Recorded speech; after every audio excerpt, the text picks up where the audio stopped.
میرے بھائی بہنوں، اس رات میں سارے رمضان میں بخشش ہوتی رہتی ہے، لیکن اس رات میں 4 آدمیوں کی بخشش نہیں ہوتی، باقی سب کی ہو جاتی اہل ایمان میں سے۔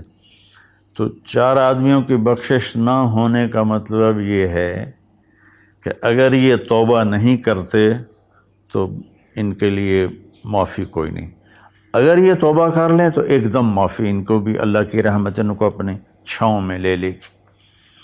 پہلا ہے مدمن خمر، جو مستقل شراب کا عادی ہو، مستقل شراب پینے والا یا کوئی بھی نشہ کرنے والا جو آدمی کو مفلوج کر دیتا ہے۔ تو اس وقت میں نشہ خمر شراب ہی تھا، اب تو ہیروئن اور کوکین اور کیا کیا کو ٹیبلٹس بھی ایسی آ گئی ہیں، ایک ٹیبلٹ 5-5 ہزار کی ہے، اور ہمارے کالج سکول کے بچے بچیاں اس میں بالکل 16-17 سال کی عمر میں اس میں پھنسے ہوئے ہیں۔ تو مدمن خمرن، شراب پینے والے کی بخشش نہیں ہوتی۔ دوسرا کون ہے؟ عاق لوالدیہ، یہ عجب لفظ ہے عاق۔ عاق عقا یعقو ہے، اس کا مطلب ہوتا ہے پھاڑ دینا، ٹکڑے ٹکڑے کر دینا۔ تو اس سے مراد وہ اولاد ہے جو مسلسل نافرمانی کر کے ماں باپ کے دل کو توڑ دیتی ہے اور چیر دیتی ہے۔ ایک ہوتا ہے کبھی کبھار آواز بلند ہو جانا، وہ تو ایک فطری چیز ہے کہ بیٹے کی آواز ماں کے سامنے بلند ہو جائے، باپ کے سامنے بلند ہو جائے، بیٹی کی آواز ماں کے سامنے بلند ہو جائے، باپ کے سامنے بلند ہو جائے، یہ نیچرل ہے، اس کو نافرمانی نہیں کہتے۔ یہ ایک وقتی طور پر ہوتا ہے، پیچھے وہ ان کو پھر بیٹے کو خیال آتا ہے تو وہ معافی مانگتا ہے جا کے، بیٹی کو خیال آتا ہے وہ معافی مانگتی ہے جا کے ماں سے، تو ان کو نافرمان نہیں کہتے۔ عاقہ وہ مرد، وہ عورت، وہ لڑکا، وہ لڑکی جو اپنے باپ اور ماں کے دل کے ٹکڑے ٹکڑے کر دے۔ آپ سے پوچھا گیا تھا یا رسول اللہ قیامت کب آئے گی؟ آپ نے فرمایا اللہ کے سوا کوئی نہیں جانتا۔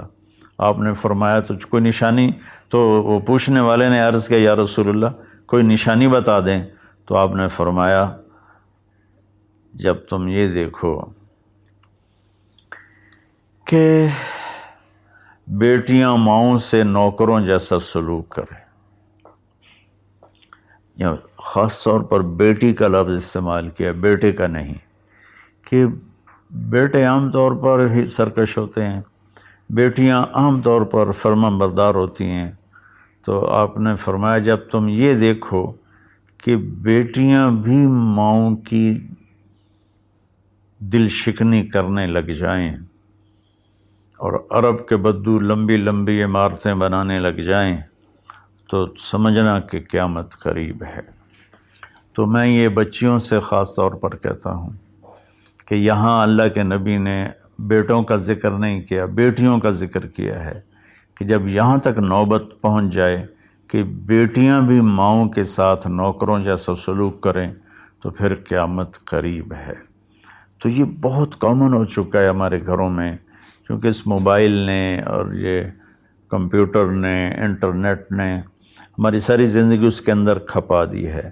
ہمیں رشتوں کا لحاظ نہیں، رشتوں کی قدر نہیں، ایک دوسرے کے پاس ادب نہیں۔ میں جب بہت چھوٹا تھا تو میں نے اپنی ایک پچھلی نسل جو اب ساری ختم ہو گئی ہے، تو ان سب میں اپنے ماں باپ کا اتنا ادب ہوتا تھا کہ کوئی ان کے آگے چوں نہیں کرتا تھا۔ میں نے اپنے دادا کے بھائی کو دیکھا ہے، دادا کو میں نے بس ایسے حلیہ، ایسے کہ حیولہ سا ہے بھائی، یوں شکل تھی لیکن وہ یاد نہیں۔ دادا کے بھائی کو دیکھا ہے تو دادا کے بھائی کے جو بیٹے تھے نا، جب ڈیرے میں بیٹھتے تھے تو اپنے والد کے سامنے نہیں بیٹھتے تھے، پیٹھ کے پیچھے بیٹھتے تھے، حالانکہ دین کی کوئی خبر نہیں تھی۔ یہ اس وقت کی معاشرت تھی، مشرقی معاشرت۔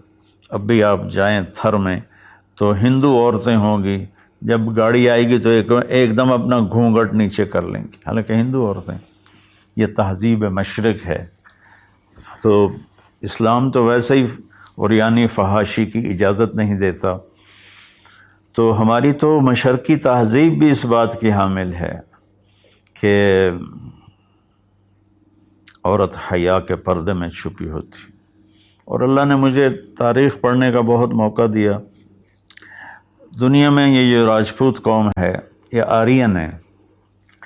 تو جب ان کی یہ قبل مسیح آئے ہندوستان میں، عیسیٰ علیہ السلام کی آمد سے پہلے ہندوستان میں آئے، پھر یہ خونخوار تھے اور آپس میں لڑتے تھے، تو پورا ہندوستان چھوٹی چھوٹی ریاستوں میں بٹا ہوا تھا. کبھی کسی راجا نے 5-10 ریاستیں فتح کر لیں ورنہ یہ اس طرح تقسیم تھا. تو یہ دنیا کی واحد قوم ہے. جب انہیں یقین ہوتا تھا کہ ہمیں شکست ہو جائے گی تو وہ سب سے پہلے اپنی بیٹیوں کو، بیویوں کو، ماؤں کو قتل کر دیتے تھے کہ کوئی ہماری بیٹیوں کی عزت سے نہ کھیلے، ہماری بہنوں ماؤں کی عزت سے نہ کھیلے. پھر جا کر لڑتے تھے، اور عام طور پر جس کو شکست ہوتی تھی وہی ایسا کرتا تھا اور اپنی جان دے دیتے تھے. چھوٹا سا واقعہ سناتا ہوں کہ مراٹھوں نے ایک قلعے پر حملہ کیا، شیر گڑھ اس کا نام تھا. تو اس کا جو راجا تھا وہ راجپوت تھا، اس کی طرف سے، اورنگزیب کی طرف سے وہ وہاں اس قلعے کا وہ حاکم تھا، لیکن تھا ہندو. اودے سنگھ اس کا نام تھا اور اس کی 18 بیویاں تھیں. تو مراٹھوں نے اس پر حملہ کیا، تو رات کے اندھیرے میں حملہ کیا. تو سارے 5000 کی فوج تھی، ہندو مسلم کٹھے، وہ شرابیں پی کے پڑے تھے. وہ 300 آدمی اندر گئے، ان کو اکھاڑ دیا. تو اودے سنگھ کو جب پتہ چلا کہ میدان ہاتھ سے نکل گیا تو اس نے اپنی 18 بیویوں کا سر قلم کر دیا اور پھر آ کے نیچے لڑا اور خود بھی مارا گیا. یہ ایک ثقافت تھی، تہذیب تھی. تو اب ہماری ساری وہ اختلط الحابل بالنابل، اچھا پانی اور گند گٹر کا پانی آپس میں مل گئے ہیں.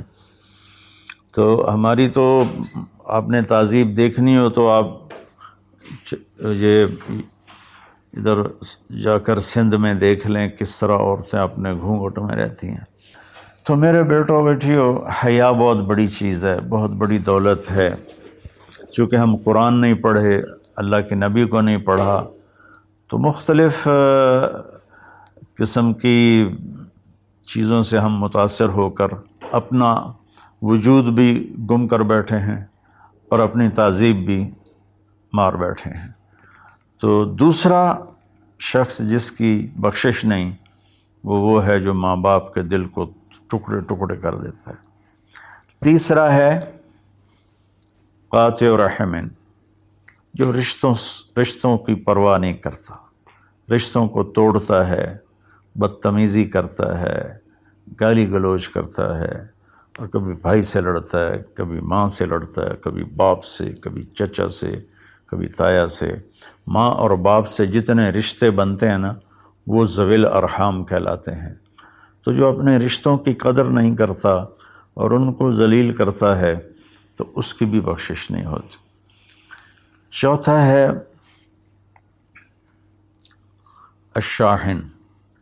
شاحن کہتے ہیں جو دل میں بغض رکھے کسی کے لیے، دل میں کینہ رکھے کسی کے لیے، تو اس کی بھی بخشش نہیں ہوتی. تو دیکھو میں سب کے سامنے ہاتھ جوڑتا ہوں، اگر کوئی شراب کا عادی ہے توبہ کر لے، ابھی 21 کی رات نہیں آئی. اگر کوئی ماں باپ کو ناراض کر کے بیٹھا ہے تو ان کے پاؤں پکڑ کے راضی کر لے. کوئی رشتہ داروں سے لڑائیاں کرتا پھر رہا ہے تو صلح کر لے. کوئی کسی کے بارے میں دل میں کینہ رکھتا ہے، بغض رکھتا ہے، تو اپنے دل کو صاف کر لے. ان چاروں میں یہ آخری چیز بہت زیادہ پھیلی ہوئی ہے کہ ہمارے دل نفرتوں سے بھرے ہوئے ہیں. تو میرے بھائی بہنوں، اس رات میں اللہ تبارک و تعالیٰ سب کی بخشش فرما دیتا ہے سوائے ان 4 آدمیوں کی. اور یہ بھی اگر توبہ کر لیں تو ان کی ساتھ ہی بخشش ہو جاتی ہے. تو اس میں ہمیں 21 کو بھی جاگنا چاہیے، 23 کو بھی، 25 کو بھی، 27 کو بھی، 29 کو بھی، کہ 5 راتیں، کوئی ایک رات تو ضرور ہوگی، باقی اصل علم تو میرے اللہ کے پاس ہے. تو اپنے دل کو بھائی بہنوں صاف کرو، اور اس ایک رات میں 83 سال کا ثواب لے لو۔